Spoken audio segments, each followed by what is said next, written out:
Assalamu alaikum, урматтуу мисте сүйүүчүлөр. 18 август 2026 жыл. Жалал Абад областы Майлы Суу шаарынын жанында жүрөбүз. Караңыздар, мына мистелерди, мына зоолорду дейин, кооздукту караңыздар. Бул жерде дарактын, мына мисте дарактын номер 1 эң маанилүү болгон козгарын илдет жөнүндө бир аз кеп кылууну туура көрдүм. Септариоз деген илдет. Септариоз козгарын илдети болуп, мындай кара точко болот дагы. Жалбырактарды саргайыктарга чейин барат. Бул жалбырактар козгарын илдети менен ооруйт, жабыркайт. Көбүнчө апрелдин аягы, май айларынан баштап жаан-чачын көп болгондо, абада нымдуулук жогору болгондо, 70-80% болгондо, абанын циркуляциясы, шамал начар болгон жерлерде көп тарайт.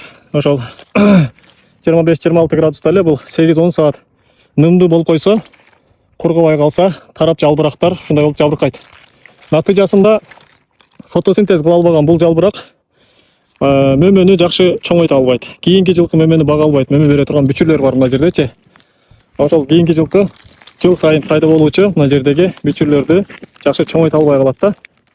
Себеби дегенде ушул бүчүрлөрдүн кийинки жылы чоңоюп мөмө бериши үчүн булар фотосинтез аткарыш керек. Канча көп фотосинтез ошончо жакшы болот дарак үчүн. Буну жанагы солнечный панель менен түшүндүрсөк болот. Солнечный панельди сиз электр энергиясын, күндүн энергиясын өндүрүш үчүн алдыңыз. Бирок сынып кала турган болсо, ал эч кандай ишке жарабайт да. Ошол сыңар эле бул жалбырак пластинкалар дагы таза туруш керек.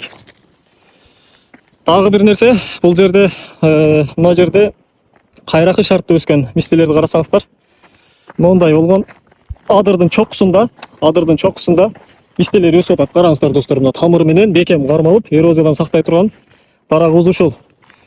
500-600 жылга чейин чыдайт. Мына мистени көрдүңүздөрбү? Мына мөмөнү абайлаш керек. Жакында кулап кетип каза болгон бала ушул асказоолордон кулаптыр.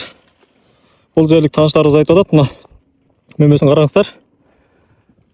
Ушул мисте, мондай кайракты мисте чокуда, мондой болгон чокуда өзүнөн өзү өсүп мөмө берип атат. Эми Кудайдын кудурети, бирок эч кандай суу ичпей атат да. Ушул нерсеге биз суу бере турган болсок, бутап карай турган болсок, мындай куурагандарды сындырып, кесип, азык сат берип, жакшы карай турган болсок, 6-7 жылда түшүн берет. Мына булар дагы септариоз, мына кара точка болуп аткандар. Бул септариоз илдет. Интернетке жазыңыздар. Септариоз фисташка деп жазсаңыздар чыгат. Бул боюнча маалыматтар.